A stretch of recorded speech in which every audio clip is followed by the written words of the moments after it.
With the carnivore area truly taking shape and the entire park expanding rapidly week after week, I thought it might be time to start putting down some truly iconic dinosaurs, such as the raptor. So join us in building Jurassic Park. So, I knew from the offset of week 6 that I 100% wanted to place down some raptors in the carnivore area.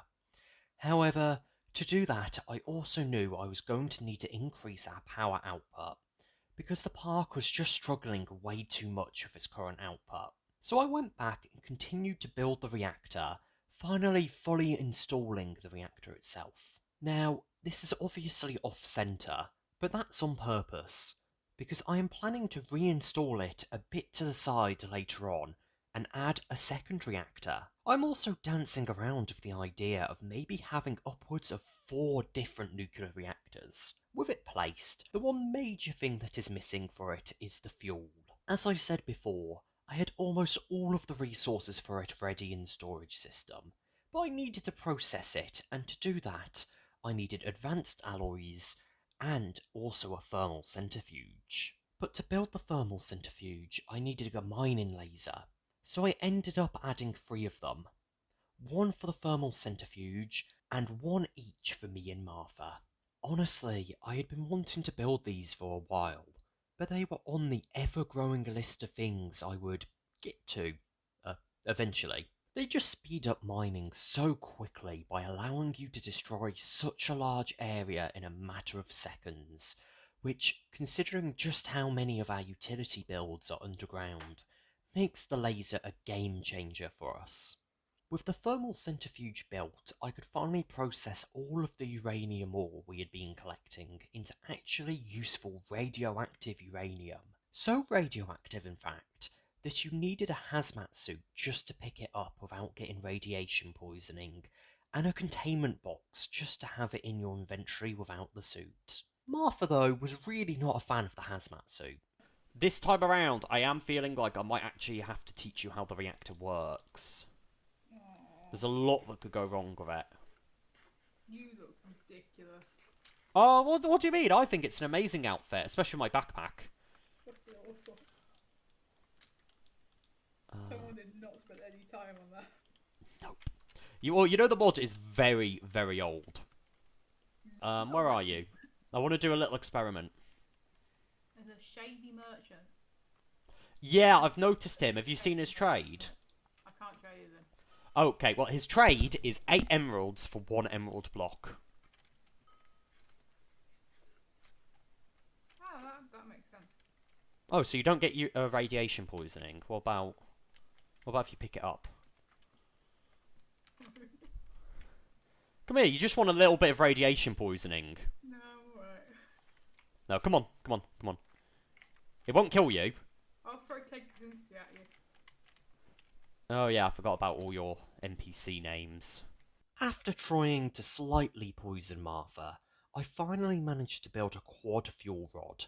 Now I could just stick this into the reactor, and it would probably end up going boom in, well, probably a matter of minutes. In the end, I followed a design I found online, and used 4 overclocked heat vents and 2 component heat vents. In all honesty, these would throttle the maximum power output of the reactor by a significant amount, which is why, over the course of the week, I would continually add more fuel rods to the reactor. The trade-off for this, though, is that the reactor would be theoretically meltdown-proof. Of course, if someone was to mess with the reactor, or accidentally move one of the heat vents, it would eventually go boom. And it's a good job too, otherwise this could happen.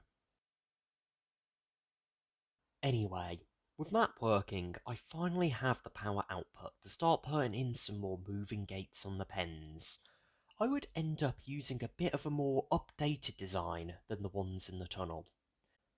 See, those ones required 2 levers to operate, which could sometimes be a bit confusing and made closing the gates from the other side a bit of a hassle. So I got rid of the levers completely and instead set up a 1-button system, where you only had to press it once to open or close the gate. This made the time to build each gate a fair bit longer, but you know what? For the convenience of use, it was 100% worth it. I would also end up going back to my factory and finishing the smelter room, fully installing all of the smelters and pipes before going back through and sprucing the room up to make it look a bit better. To celebrate finishing it, I went and threw our entire ore stockpile into the smelter, and it was beautiful. Finishing the smelter got me in a decorating mood, so I went back to the reactor and started to make it look just that little bit nicer. For safety reasons, I put a bunch of reinforced glass in the control room, so you can still watch the reactor without having to go inside and be somewhat safe. The key word there being somewhat.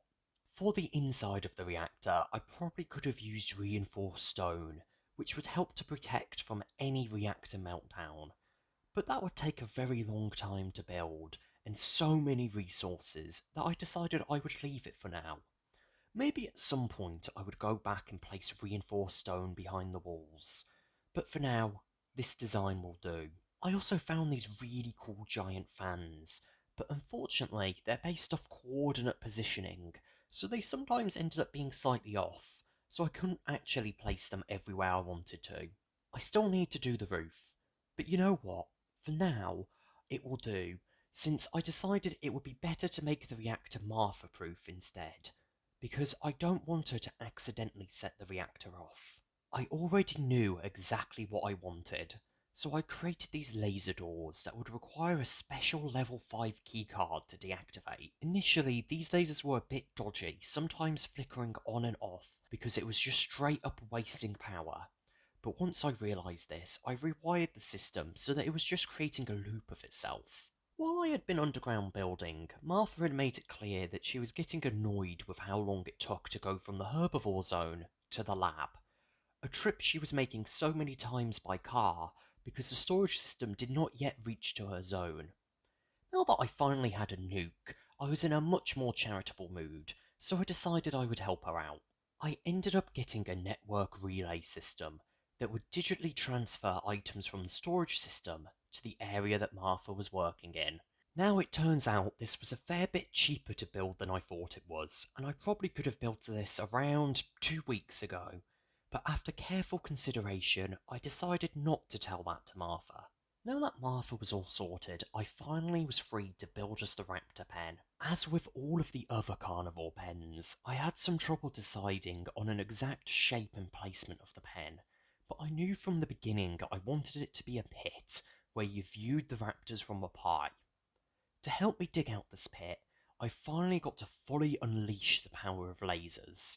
Honestly, this could have taken so many hours otherwise, especially since the pit would be 5 deep to try and prevent the raptors from escaping. For a water source, I put a small crescent-shaped pool down, but I also dug out a small indoor paddock where the raptors could sleep at night. But I wanted the floor to be hay, and because all of our wheat was currently tied up in the meat factory, I made a quick detour to build a wheat farm.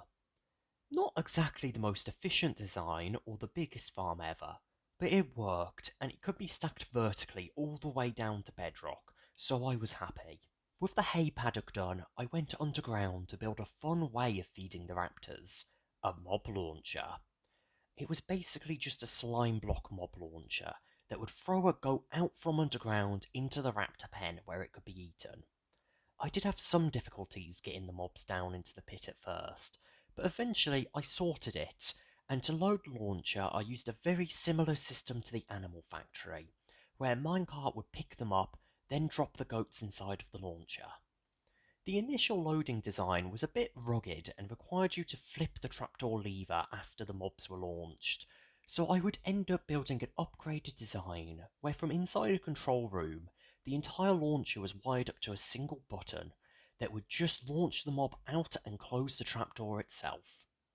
This control room also had some trapdoors itself, so you could shoot tranquilizers at the raptors if you needed to go into the pen without being instantly eaten. I also built a smaller control room behind the sleeping area as well, which had a button wired to a gate that would lock the sleeping area off, so that if you needed to go and do some cleaning or building in the pen itself, you could do so. To get the raptors into the sleeping area, I added some dispensers filled with meat. Well, all of that was fun. You know what's not fun though? Building the exact same pen right next to it, especially since I had to dig out the corner of a mountain.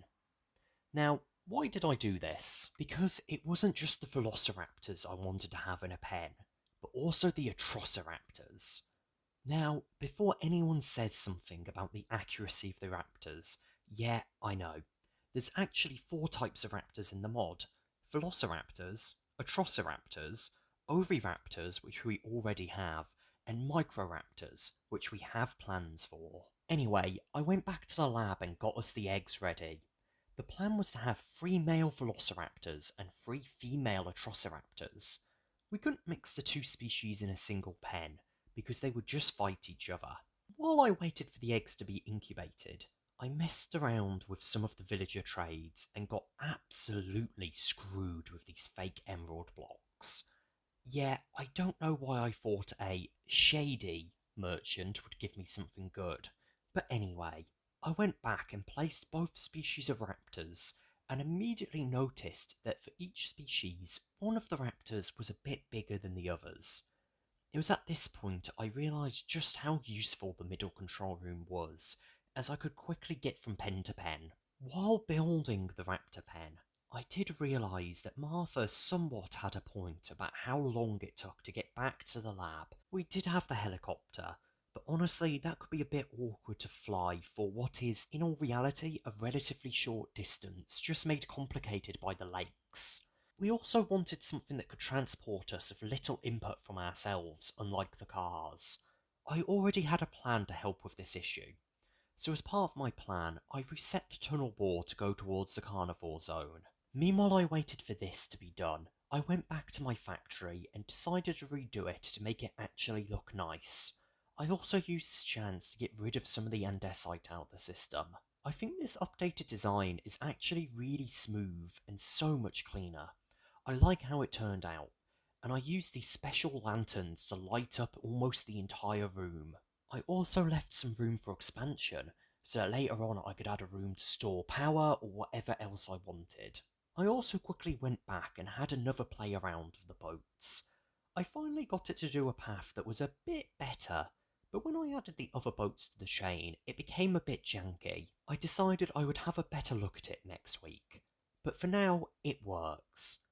While I was there, I thought I'd have a look at how progress was going on Martha's herbivore walkway. She had built this pretty nice bar and fast food hut, as well as the north boarding dock for the boat ride. After a few hours, I finally had the tracks from the tunnel wall properly installed, and decided to hop on it and have a go. My next project for the tunnel would be to add a proper train system that would allow for fast-paced travel between the different zones. But that's an adventure for next week, as it's time I leave this video at the end. Finally, we have some raptors, but my plans for the carnivore area don't end there. So join us next time on Building Jurassic Park.